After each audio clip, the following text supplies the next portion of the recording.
미국의 어느 가정에 두 아들이 있었습니다. 그 두 아들의 뇌리에 어려서부터 새겨진 아버지에 대한 인상은 아버지가 늘 술병을 들고 다니며 마시는 모습이었습니다. 결국 두 아들 중에 형은 아버지처럼 알코올 중독자가 되었고, 동생은 금주주의자가 되어 목사가 되었습니다. 어느 심리학자가 두 아들에게 질문을 했다고 합니다.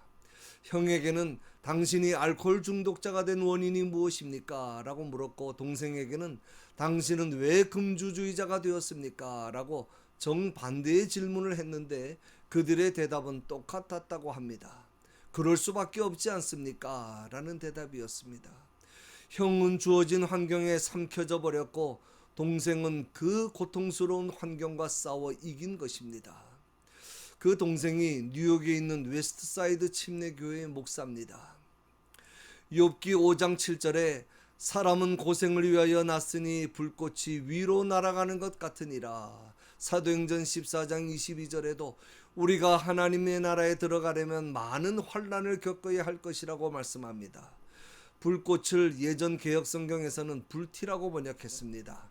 장작을 태우거나 불을 피우면 불티가 위로 튀어오르는 것처럼 고난이나 고생은 모든 사람에게 일반적인 일인데, 특히 하나님의 나라에 들어갈 하나님의 자녀들은 세상에서 많은 환난을 겪게 된다는 말씀입니다. 그러므로 중요한 것은 어떤 고난을 당하느냐, 고난의 종류가 아니라 어떻게 고난을 당할 것이냐, 고난을 당하는 자세가 중요한 것입니다.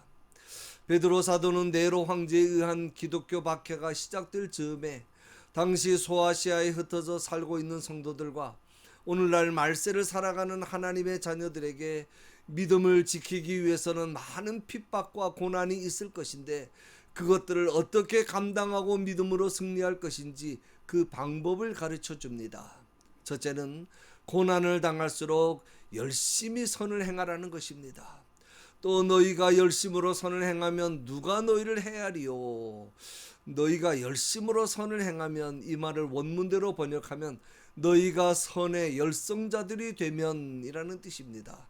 헬라어의 열성자들이라는 말은 원래 유대의 독립을 위해 로마에 대항해서 싸우는 독립군의 열심당원들을 가리키는 말입니다. 다시 말하면 나라의 독립을 위해서 목숨을 걸고 싸우는 사람들입니다. 정치에도 보면 당이 있고 당원이 있고 그 중에 열심당원이 있습니다. 당원이라고 해서 다 같은 당원이 아닙니다. 당을 위해서 목숨을 거는 사람들이 있습니다. 그런 사람들을 열심당원이라고 합니다. 그런 열심당원은 누가 시켜서 되는 것이 아닙니다. 마지못해서 대충 일을 하는 사람들이 아닙니다. 이와 같이 우리 신자들은 선의 열심당원들이 되어서 선을 행하는 일에 생명과 모든 것을 걸어야 한다는 말씀입니다. 그러면 선이 무엇입니까? 여기에서 말씀하는 선은 본문의 앞에서 설명합니다. 악인들로부터 핍박과 고통을 받을 때 똑같이 대항하지 말고 도리어 그들을 불쌍히 여기며 겸손한 마음으로 복을 빌어주는 것입니다. 하나님의 자녀들은 이 일을 행하는데 모든 힘을 다해 열심을 내야 한다는 말씀입니다. 그런데 생각해 보십시오. 세상에서는 선이 이깁니까? 악이 이깁니까? 악이 이깁니다. 선은 악을 이길 수 없습니다. 공중의 권세 잡은 자가 사탄이기 때문입니다. 악인은 필연적으로 하나님의 자녀를 미워합니다. 악인들이 비록 하나님의 자녀들의 명예와 재산과 생명을 일시적으로 뺏어갈 수는 있지만 궁극적인 해는 끼치지 못합니다. 그래서 누가 너희를 헤아리요? 라고 말씀하는 것입니다. 결국은 하나님의 백성이 승리하는 것입니다. 둘째는 두려워하거나 근심하지 말라는 것입니다. 그러나 의를 위하여 고난을 받으면 복이 있는 자니 그들이 두려워하는 것을 두려워하지 말며 근심하지 말라고 말씀합니다. 근심하지 말라는 말은 예전 개역 성경에는 소동하지 말라고 번역했습니다. 화들짝 놀라서 불안해서 어쩔 줄 모르는 상태를 가리킵니다. 사람은 누구나 갑자기 자신이 해결할 수 없는 큰 고난을 당하게 되면 일단 공포에 사로잡혀 이걸 내가 어떻게 해결하나 라는 생각에 심적으로 동요하게 됩니다. 그리고는 이제는 끝이구나 라고 생각하며 절망하게 됩니다. 그러나 하나님의 자녀는 그렇게 두려워하거나 불안해하거나 절망할 필요가 없다는 것입니다. 하나님의 자녀는 의를 위하여 고난을 받는 복 있는 사람이기 때문입니다. 이 말씀은 베드로가 예수님의 산상수훈의 말씀을 인용한 것입니다. 의를 위하여 박해를 받은 자는 복이 있나니 천국이 그들의 것임이라. 나로 말미암아 너희를 욕하고 박해하고 거짓으로 너희를 거슬러 모든 악한 말을 할 때에는 너희에게 복이 있나니 기뻐하고 즐거워하라. 하늘에서 너희의 상이 큼이라. 너희 전에 있던 선지자들도 이같이 박해하였느니라.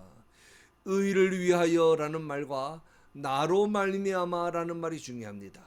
하나님의 자녀로서 마땅히 지켜야 할 말씀을 지키다가 고통을 당하고 우상에게 절하거나 불의와 타협하기를 거부한 일로 고통을 당하고 복음의 진리를 지키고 전하다가 고초를 당하고 예수님의 이름 때문에 욕을 당하고 중상모략으로 명예가 실추되고 경제적인 손해를 당하는 그런 일들이 의를 위하여 고난을 당하고 예수님으로 말미암아 박해를 받는 것입니다. 이런 고난이 복 있는 고난이니 두려워하거나 놀라거나 불안해하지 말라는 말씀입니다. 셋째는 선한 양심을 가지라고 말씀합니다. 선한 양심을 가지라. 이는 그리스도 안에 있는 너희의 선행을 욕하는 자들로 그 비방하는 일에 부끄러움을 당하게 하려 함이라. 양심이라는 말의 헬라어는 두 단어가 결합해서 된 말입니다. 함께라는 뜻을 가진 단어와 진리나 진실을 안다는 뜻을 가진 단어가 합쳐져서 된 말입니다. 그러므로 선한 양심을 가지라는 말씀은 내가 알고 있는 진리와 진실을 지식적으로만 가지고 있지 말고 그대로 믿고 행하는 삶을 살아야 한다. 다시 말하면 하나님께서 우리에게 주신 진리와 진실이 내 삶과 하나가 되어야 한다는 말씀입니다. 더 간단히 말하면 하나님께서 주신 진리대로 살아야 한다는 뜻입니다. 우리가 흔히 말하는 양심과는 뜻이 많이 다릅니다. 사람마다 양심의 기준이 다 다릅니다. 그래서 세상적이고 인간적인 기준으로는 양심을 올바로 정의할 수 없습니다. 진리가 빠진 양심은 하나님께서 보실 때 선한 양심이 아닙니다. 성경에 보면 양심에도 여러 가지가 있습니다. 먼저 더러운 양심이 있습니다. 더러운 양심을 가진 자는 디도서 1장 15절 16절에 보면 그들이 하나님을 시인하나 행위로는 부인하니 가증한 자요 복종하지 아니하는 자요 모든 선한 일을 버리는 자라고 했습니다. 그리고 화인 맞은 양심도 있습니다. 이런 양심을 가진 자는 디모데전서 4장 2절에 믿음에서 떠나 미혹하는 영과 귀신의 가르침을 따르고 외식하고 거짓말하는 자들이라고 말씀했습니다.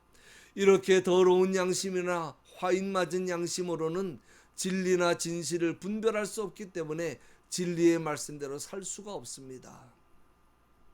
하나님의 자녀들은 어떠한 고난과 박해를 당한다 할지라도 선한 양심에 따라 살아야 합니다. 선한 양심은 내 기분이나 내 형편과 환경에 따라 변하는 양심이 아닙니다. 선한 양심의 기준은 오직 하나님의 진리의 말씀입니다. 그래서 선한 양심은 믿음과 통합니다. 디모데전서 1장 19절에 믿음과 착한 양심을 가지라. 어떤 이들은 이 양심을 버렸고 그 믿음에 관하여는 파선하였느니라. 선한 양심을 버리면 믿음에 파선합니다. 그러나 아무리 견디기 어려운 고난과 핍박 속에서도 선한 양심에 따라 진리의 말씀대로 살면 나의 선행을 비방하고 욕하는 자들은 주님께서 재림하셔서 심판하시는 그날에 모든 거짓이 드러나고 부끄러움을 당하게 될 것입니다. 16절 본문 16절 말씀이 그 말씀입니다. 마지막으로 고난의 모델로 예수님의 고난을 말씀합니다. 본문 바로 앞에 2장 21절에 보면 하나님께서 우리를 부르신 목적과 예수님께서 고난당하신 목적이 같습니다. 우리에게 본을 끼쳐 우리로 하여금 주님의 자취를 따라오게 하기 위해서라고 말씀합니다. 우리가 당하는 고난은 예수님께서 당하신 고난에 비하면 아무것도 아닙니다. 우리는 어려운 시련과 핍박과 고난을 당할 때마다 고난 당하는 우리를 위해서, 우리를 구원하시기 위해서 대신 고난 당하시고, 저주받은 자를 살리시기 위해 대신 저주받으시고, 죽어가는 자를 살리시기 위해 대신 죽으셔야 했던 주님의 고난을 생각해야 합니다. 환경이 어려울수록 선한 양심을 가지고 진리의 말씀대로 삽시다. 고난당할 때마다 우리의 모델이 되신 예수님을 바라봅시다. 나를 욕하고 나를 비웃고 나에게 침을 뱉는 사람을 온유함으로 대하며 그들을 위하여 기도합시다. 어떠한 핍박과 고난 속에서도 비굴하게 세상과 환경과 타협하지 말고 그리스도만을 주님으로 삼고 하나님만을 두려워하며 담대하게 삽시다. 그리함으로 세상 기준이나 세상의 판단이 아닌 주님께서 인정하시는 복 있는 자의 삶을 살아가시는 저와 여러분이 되시기를 주님의 이름으로 간절히 축원합니다.